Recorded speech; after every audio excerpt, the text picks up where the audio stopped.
Hello, my name is Teresita Blanco, the Artsy Sister, and today I wanted to tell you 15 fun facts about the great painter Michelangelo. So, like, the first thing that not a lot of people know is actually his full name, which is Michelangelo di Lodovic Burromate Simoni.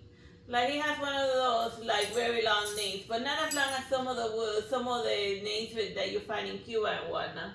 Well, but the point is that when he was saying his work, he would actually separate his name as Michael and then Angelus, because he really to highlight the whole angel aspect of his name. Michelangelo was also one of according to the biography book I read about him, he's actually the only artist in Western art that was a sculptor, an architect, and also a painter. Like, think on the back of your head. Do you know, and even in elsewhere around the world, do you know of any artist that does all three things? So that's the very unique thing about Michelangelo in a nutshell. That he was legit a true Renaissance man, because like the whole Renaissance thing was about being good at everything, but very few were just so at everything. But he was legit good at everything he liked, everything he tackled. Another thing that was not well known, other than doing those things, Michelangelo also was a poet. So then here's one, and a very prolific one at that. So here's how in a good number of his sculptures, he would also attach a poem to them. So then here's a poem that he wrote to his friend, that he wrote after his friend Victoria Colonna died. She was like the only woman that he considered his friend. And a lot of people used to speculate that they were lovers because Michelangelo, he never married and he never had children. Well, any children that were legit, that would be considered legitimate. So then here's what he wrote. When she, who was the source of all my signs, fled from the world herself, my straining side. Nature, who gave us that unique delight, was sunk in shame, and we have weeping eyes. Yet shall not bow for death, enjoy this prize. The sun of suns, which then veiled in night, for love has triumphed, lifting her up light. On earth and midst the saints in paradise. And what though remorse and impietous doom deemed that the music of her deeds would die, and that her splendor would be sunk in gloom, the poet's page exalts her to the sky, with life more living in the lifeless tomb, and death translates her soul to reign on high. See? He wrote like an awesome poem for after she died. So then, despite being a very talented sculptor, he would take it as a personal offense if you call him, hey, if you say, hey, Michelangelo, sculptor. He's just a sculptor, because sculpting was considered something that only the lower class, sculpting was considered something that only the lower class would do. And since he was a nobleman striving to be like a high noble and whatnot, in order to uplift his family up because they were their family finances were slowly sinking until Michelangelo got serious, got uber serious about art, and then he lifted his entire family out of potential poverty and whatnot. But obviously in the letters they wouldn't say that they were close to the poorhouse. But then again, that's something that a nobleman wouldn't scream to the four winds, saying that that Michelangelo is working hard because his family's in the poorhouse. No. So yeah, that's why he would take it as a personal offense to be called a sculpture, because since sculpting was something that was labor intensive, it was considered something that only poor people did. But secretly, in his heart of heart, of all of the things that he tackles, he prefers sculpting about what else. And this is well known because when he was at the age of 87 or something, he worked all his entire life, and his last work are all sculptures. So then, well into his old age, he was with a hammer and chisel, because he just liked to shape marble into very beautiful shapes. So even went to it, so yeah, he loves sculpting, but he couldn't be like open about liking sculpting because that would make him look less fancy feast. Because people were jerks back then, and they still kind of are, but So yeah, so that's why Michelangelo didn't want to be called a sculptor. So yeah, another thing that like Michelangelo's work, of a lot of those, his work was heavily censored. And there was a painter specific that made his whole career out of censoring Michelangelo's painting by painting loincloth to hide out the guy bit. But yeah, like his work was very heavily censored. Like yeah, especially the Last Judgment, and even a sculpture that he made of Jesus, they'd be like, "Holy Jesus, why did you draw the Messiah as a marble? Why do you sculpt the Messiah as marbles? What are you nuts? What are you nuts?" So then they put a piece of bronze over the Messiah thing to hide his masculinity, because So yeah, a lot of Michelangelo's were censored specifically for the guy, both painting and sculpture, specifically for the guy's marbles. They were shown with women, but yeah, they just have more. The censors back in those days, they had more. They were more shown with seeing a woman in the nude than with seeing guys marbles. So yeah. And there's some painters that made their whole career out of censoring that. And then I forgot what his name was. They used to call him the painter of the pantaloons. That was how he was always called to draw pants on all of Michelangelo's work. So yeah, that's a funny fact that you can say about that. The painter of the pantaloons. Yeah, it's Italian. Oh yeah. Another thing that Michelangelo was notorious, despite being Angelus, he had a very bad temper. He had a very foul temper, and he was somebody that was very difficult to work with, and he would even throw sass at the Pope. And he survived actually 4 different popes in one, and mostly because he lived to the ripe old age of 88, and he lived in a very turbulent time, and it was very difficult for him to trust, and he would even send dexters to his own family members and things, because he'd be like, well, I work for all this money, my nephew, and instead of asking for your inheritance, you should have given me money and telling him to go chill during my old age, you freaking mush.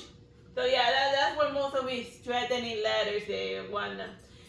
And also, if you see a painting or a sculpture of Michelangelo and you see that it has a beard and a crooked nose, that's actually an artist's self-portrait, because when he was young, he got in a fight with his best friend because his friend insulted his drawing. So then, in the fist fight, he ended up getting his nose broken, and that's why he has a crooked nose all the way out to his old age, because of a stupid school fight when he was little.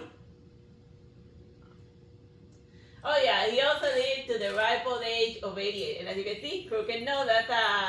That's a secret self-portrait of Michelangelo. So before Frida Kahlo was doing her thing of making all of her portraits all about her self-portraits, he was doing his thing with his religious side.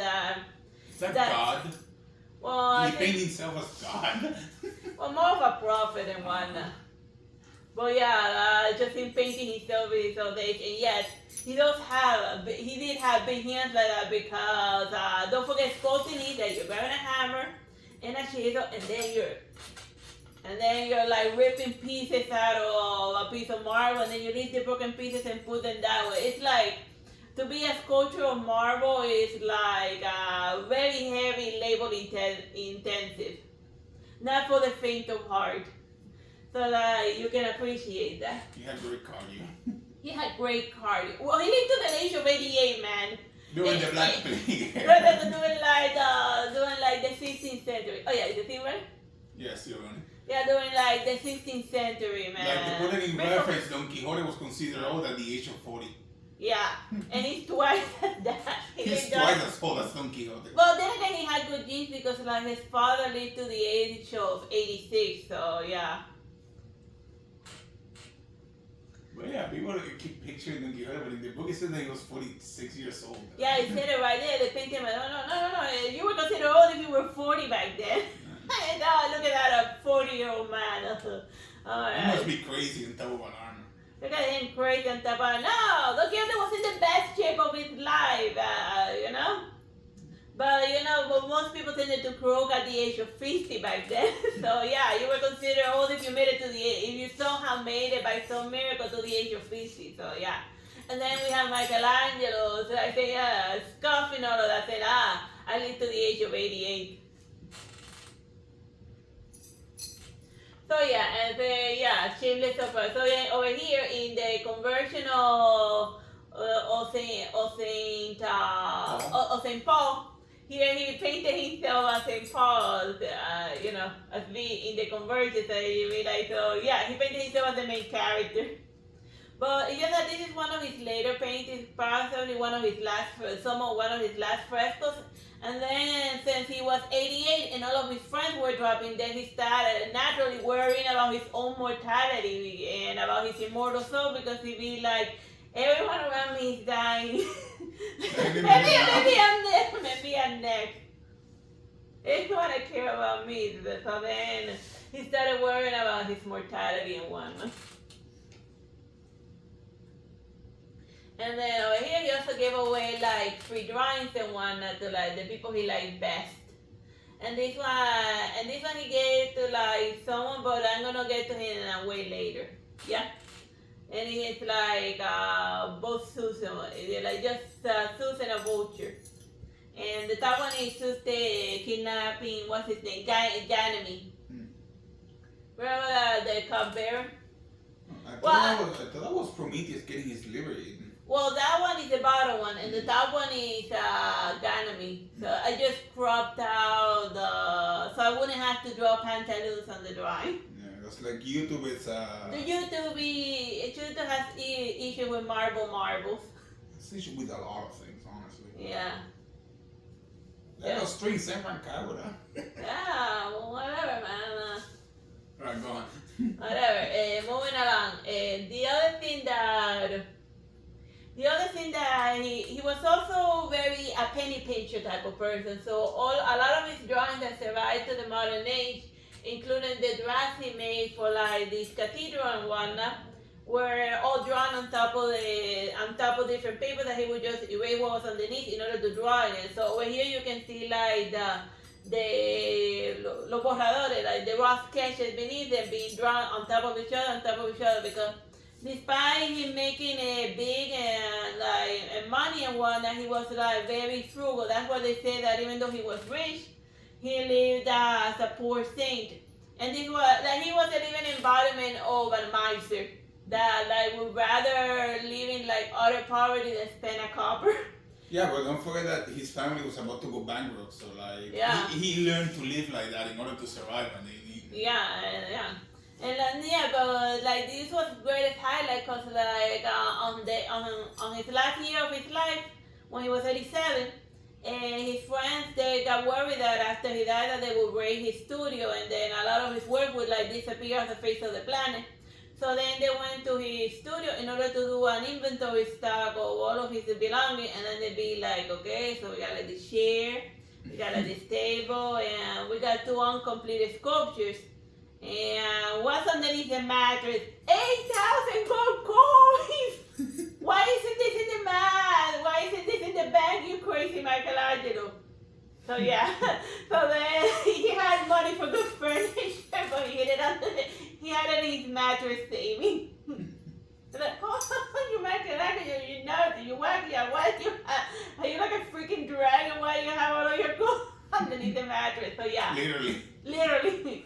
He did mattress saving. And I bet a lot of like gringos and folks watching this also probably have a bunch of gold under their mattress as well.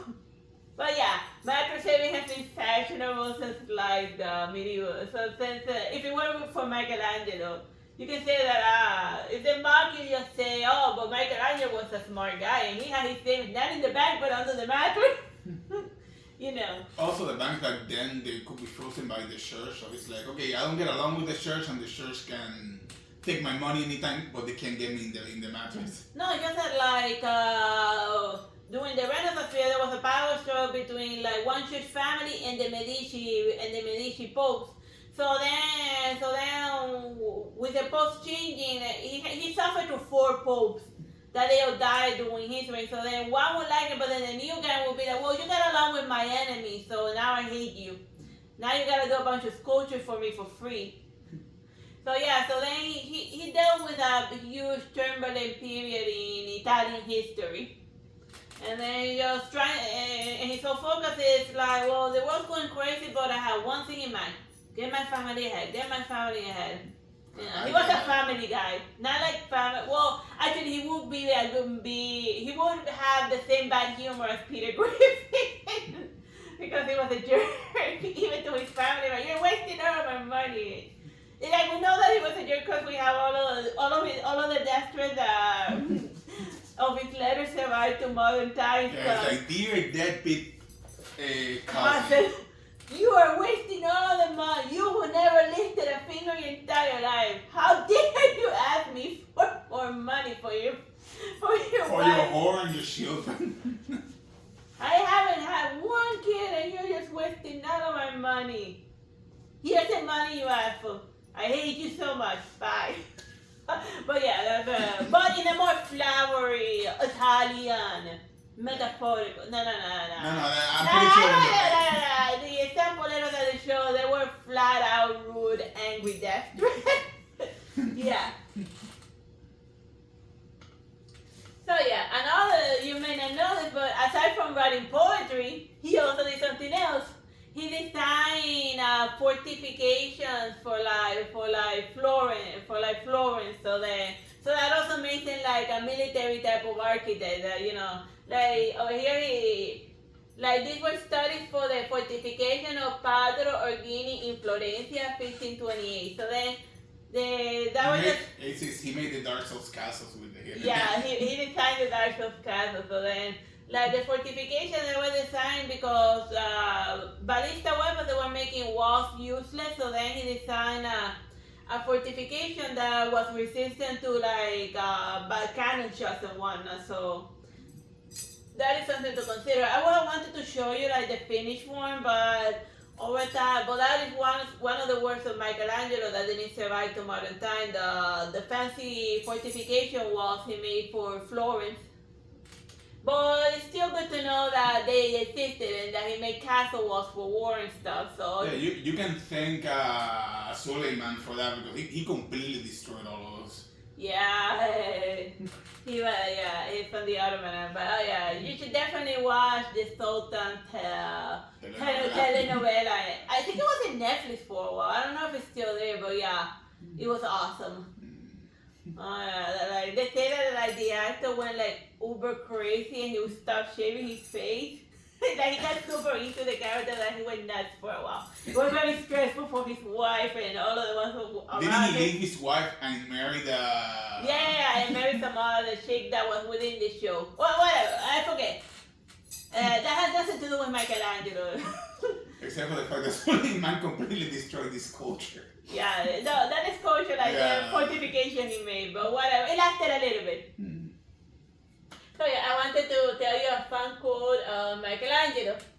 I saw the angel in the marble and I carved until I set him free. And that was usually his approach to like all art. Like he could see a sculpture already like seeing through the marble in 3D form. And then all he had to do was just carve it out. So that was interesting. Oh yeah, I already told you that he never married and he never had children. But yeah, he made he made a bunch of Virgin Mary with cute baby Jesus sculpture. In fact, one of his last paintings was a little Virgin Mary, a statuette, a tiny Virgin Mary. He still has the same problem with babies that we do in the real. That's not a baby. That's Yeah, it looks like a small human. Whatever. Oh yeah. Oh, look at the eyes. Yeah. Like this one, like the Michelangelo's David, the giant David, is a symbol of Florence. Like that's why it's one of the few sculptures of Michelangelo that didn't lose his marbles, because Florence wasn't going to castrate the symbol of the city. So like because the David originally was supposed to be like very up high, but then since they like the sculpture so much, they put it lower in like a place where everyone could see David's marbles out in public. And rumor has it that he was like pointed in such a way that he was looking straight at the Vatican City, because the way that Florence saw it, they were the David that were being bullied by the Vatican and the Pope. Like people usually think of like Italy as one homogeneous thing that everyone was just singing to the tune of the Catholic Pope, but no. There was a lot of power struggles between them, and like Florence, and that what the Michelangelo's David is saying, you know what, Vatican, you know, Pope, bring it. We Florentians are ready for you. and that's who Michelangelo's David is looking at all serious, and he's getting ready to throw him around to topple it down. Cause like Florence is just, you know, any day Goliath, Pope, I'm ready for you. He's like, come on me, bro. Come on me, bro. You know. In the story of how like the David was the David was a political commission, you know. It's an 100% like political sculpture and whatnot, because it's a symbol of Florence and whatnot. So then originally there was this huge giant piece of marble, and then a different sculpture tried to like make something out of it, but the piece of marble was so hard that it just ended up like leaving it half baked. So then Michelangelo bought the huge unfinished piece of marble. So then he just cut it out what the other sculptor had made, and then he carved out the rest of the David. So the David started as like a ginormous just think of how big the David is, and then the marble that it came from was twice as big. Just imagine just him hammering away. It took him like 5 years to make, like 4 or 5 years just to make like the David alone.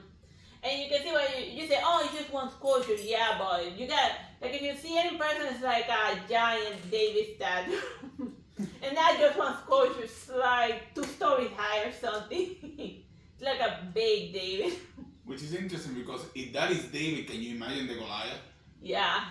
So, because David is supposed to be very small and whatever. Yeah, so yeah, imagine if he had thought like doing a companion piece of the Goliath, and then he gets in the face of a pope or something. Oh yeah, he did draw one of the popes in hell. No, it was the Chamberlain in the Last Judgment. The one that made them like censor, the one that called the Pantaloon Painter to like censor it. And the Pantaloon Painter, in order to draw him, he drew a snake biting the junk of it. It's like in the corner left down near hell. It's like this guy that's like this in the Last Judgment. Yeah. That's like somebody, that's the guy that's responsible for all of the censorship in the Sistine Chapel. Drawing pants on other guys. Because he just had he didn't censor the woman, he just had a problem with marbles.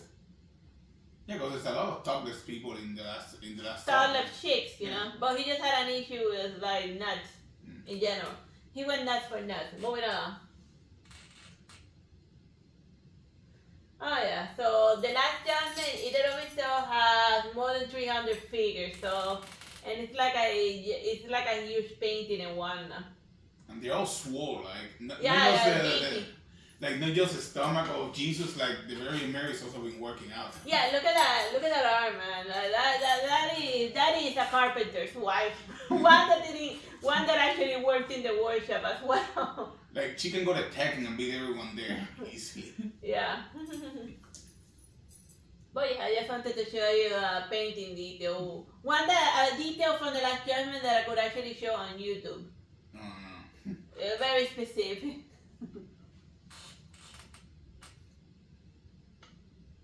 Oh yeah, like the Pieta was one of Michelangelo's first sign work. So like in the sash of her dress and one, you can read clearly Michelangelo Burro Amati. So it's the first painting that it's like the first sculpture that he actually felt proud and like he did like, I did a good job and I want everyone to know that I made it. So then he just sculpted that as well. And just look at it, like the folds of like the folds of the dress. He made marble look soft. And you see more of the Jesus sculpture. He actually delineated all of the veins in the marble statue, so it looks fleshy and alive, you know. Making soft textures on like literally a piece of rock is like, it was just a testament to just how good he was as a sculptor. He made it like very early in his life. And they would say that when like he would carve, he would carve sculptures, ginormous sculptures in the same time that it would take for 5 people to do the same amount of work. And then speaking of 5 people, since he had difficulty working with others, he would always like only have like a couple of helpers. Or in the case of the roof of the Sistine Chapel, where you had like the creation of Adam and whatnot, and all of the Old Testament things. And that one was said that he painted all of that by himself for the most part. It said that he had like a few helpers bring him out the paint, and then he said like, and all the while he would write in his letter, oh God, I'm dying here. I spend the entire day getting paint falling on me all the time.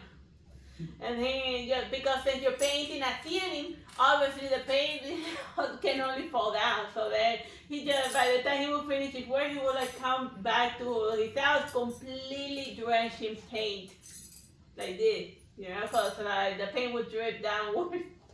And that was his life while he was making that huge painting. And last but certainly, can you see a wall in the background? Yeah. And a block in it, right? Yeah.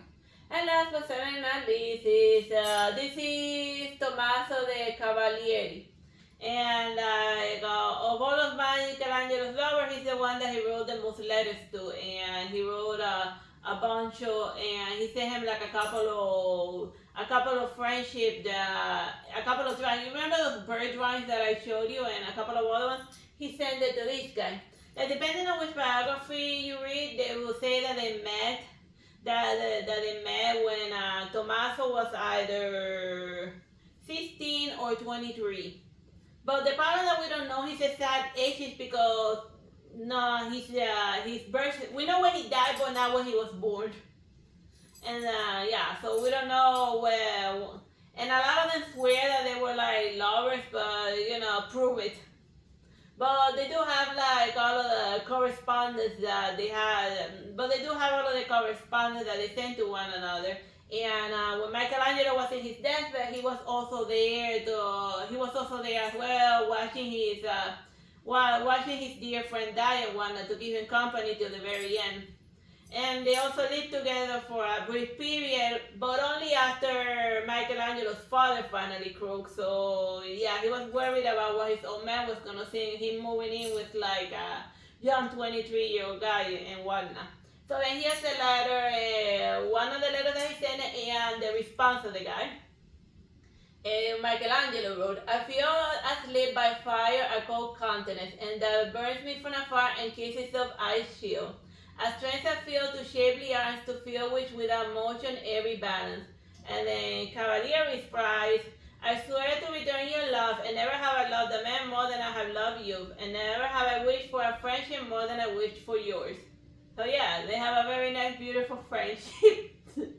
You can interpret these letters and every other correspondence and love poems as you will, as whether it was purely platonic or just this guy's fangirling after the great Michelangelo, the sculptor. It's just that like when Michelangelo dropped dead, like it became like this whole thing in Florence with both Rome and Florence fighting over his corpse because they wanted to be the ones, the great Michelangelo is buried here. Even though in his letters he wished to have like a humble. He was frugal even in death. Yeah, he didn't want him to spend a lot in his death rites and whatnot, but no, they paraded his corpse all throughout Florence, and then they say that, according to legend, they say that his corpse didn't stay fresh for more than 25 days. And then the people from Florence were started to write to the Vatican saying, oh, this means that Michelangelo was a saint. So you gotta canonize him. Well, it didn't happen because like the Pope hated him, but like the current Pope. The current Pope, but like his course made the required days of being uncorruptible in order to qualify him as a saint. And so maybe I'm gonna ascribe a few miracles to him during those days, but maybe he's a saint and not this guy, man, like Michelangelo. Yeah. And this is the Michelangelo's special guy friend whom he loved very much. And he sent lots of paintings and stuff too. And we all need a best friend whom we love, who we love so much. You could definitely make a nice yaoi manga between Michelangelo and this guy. Oh, copyright. We're making that one. Like, we're totally doing a yaoi version of the life of Michelangelo and this guy. Yeah. We'll make them all look like shoujo characters. Yeah, well, they're yo-yo characters. Oh, yeah. Because they're beefy. You ever seen the Michelangelo sculptures? They're all beefy. Everyone gotta be beefy. Like, they be hitting the gym every second of every moment. Okay, alright. I'm getting after. Alright, we're done with all of the fun facts about Michelangelo. I hope that you actually managed something, to learn something. And if not, I hope you found it remotely amusing. Bye-bye, God bless.